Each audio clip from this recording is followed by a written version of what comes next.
Ce mardi, l'université de Lomé a donné le coup d'envoi à un atelier de restitution consacré à 3 séminaires organisés en Chine en 2024, auxquels des délégations togolaises ont participé. La cérémonie d'ouverture a été présidée par le professeur Adama Kepodar, président de l'université, en présence de Wedong Cao, ambassadeur de Chine au Togo. L'objectif de cette initiative est de partager avec une cinquantaine de participants les enseignements tirés de ces rencontres tenues fin 2024 en Chine. Organisé par le Centre de recherche Chine-Afrique, CRA, l'événement a réuni universitaires, responsables ministériels. L'atelier s'inscrit dans une quête ambitieuse, décrypter le modèle chinois pour en tirer des leçons applicables au développement togolais.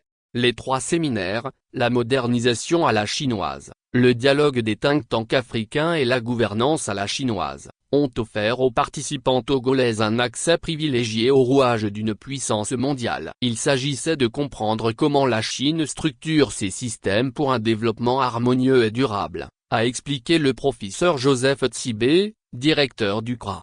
Au cœur des échanges, 3 piliers du succès chinois ont été mis en lumière: une vision à long terme, une stratégie rigoureuse et une discipline sans faille. Madame Batchabani Abidé, chef de division au ministère de l'administration territoriale, a illustré cette approche. En Chine, la nature n'est pas une barrière. Lorsque des obstacles existent, l'État intervient en construisant des infrastructures adaptées, perçant montagnes et cours d'eau pour développer chaque territoire. Une leçon qu'elle juge essentielle pour le Togo, où les défis infrastructurels persistent. L'événement a aussi été marqué par un appel à l'action. Ces acquis ne doivent pas rester dans des rapports, mais inspirer des politiques et des actions concrètes, a martelé le professeur Tsibé, insistant sur la nécessité de diffuser largement ces connaissances. Un sentiment partagé par le professeur Kepodar, qui voit dans cette coopération une opportunité unique. Nous avons à nos côtés une puissance économique qui nous tend la main dans une logique de partenariat. Il est de notre responsabilité de saisir cette opportunité avec discernement. Côté chinois, l'ambassadeur Wedong Cao a réaffirmé l'engagement de son pays.